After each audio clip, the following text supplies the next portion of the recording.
அண்மைச் செய்தி.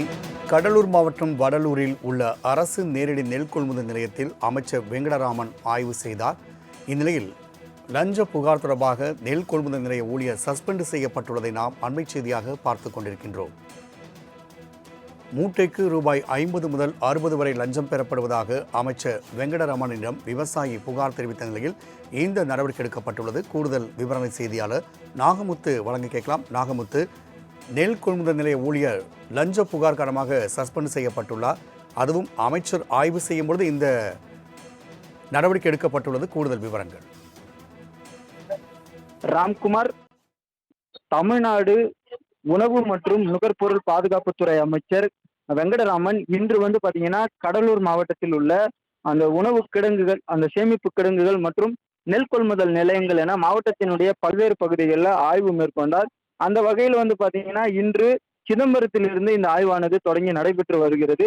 குறிப்பாக கடலூர் மாவட்டம் சேத்தியத்தோப்பு அருகே இருக்கக்கூடிய மருவா என்ற பகுதியில் செயல்பட்டு வரக்கூடிய அந்த அரசு நேரடி நெல் கொள்முதல் நிலையத்துல அமைச்சர் வெங்கடராமன் இன்று ஆய்வு மேற்கொண்டார்.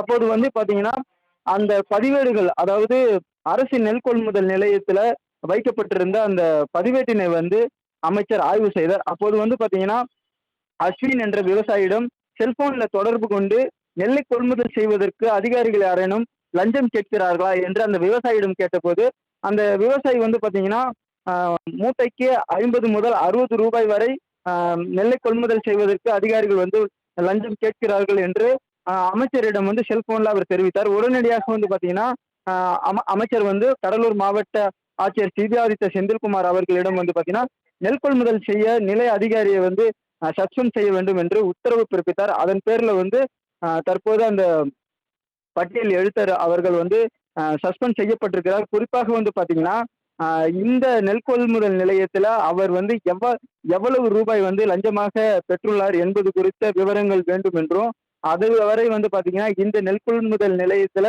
நெல்லை கொள்முதல் செய்ய வேண்டாம் என்றும் அமைச்சர் அதிரடியாக தெரிவித்திருக்கிறார். குறிப்பாக பாத்தீங்கன்னா இந்த நெல் கொள்முதல் நிலையத்துல முழுமையாக ஆய்வு செய்து அந்த லஞ்சம் எவ்வளவு பெறப்பட்டிருக்கிறது என்ற விவரங்கள் முழுமையாக கிடைக்கப்பட்ட பிறகே இங்கு மீண்டும் நெல் கொள்முதல் நிலையத்துல இந்த பணியை தொடங்க வேண்டும் என்று ஒரு எச்சரிக்கையோடு ஒரு அறிவுறுத்தலையும் அமைச்சர் தெரிவித்திருக்கிறார். குறிப்பாக பாத்தீங்கன்னா தாவேகா அரசு லஞ்சம் இல்லாத ஒரு அரசாக அமைய வேண்டும் என்றுதான் தமிழ்நாட்டினுடைய முதலமைச்சர் ஜோசப் விஜய் அவர்கள் தொடர்ந்து தெரிவித்து வருகிறார். அந்த நிலையில இன்று கடலூர் மாவட்டத்தில அந்த உணவு சேமிப்பு கிடங்கு மற்றும் நெல் கொள்முதல் நிலையங்கள்ல அமைச்சர் ஆய்வு மேற்கொள்ளும் போது அதிகாரி லஞ்சம் பெற்றதாக விவசாயி ஒருவர் கொடுத்த புகாரின் அடிப்படை, குறிப்பாக பாத்தீங்கன்னா செல்போன்ல கொடுத்த புகாரின் அடிப்படையில அந்த அலுவலர், நெல் கொள்முதல் நிலையத்துல லஞ்சம் வாங்கிய அலுவலர் சஸ்பெண்ட் செய்யப்பட்டிருக்கிற சம்பவம் கடலூர்ல பெரும் பரபரப்பை ஏற்படுத்தி இருக்கிறது. ராம்குமார். நாகமுத்து, விவரங்களுக்கு நன்றி.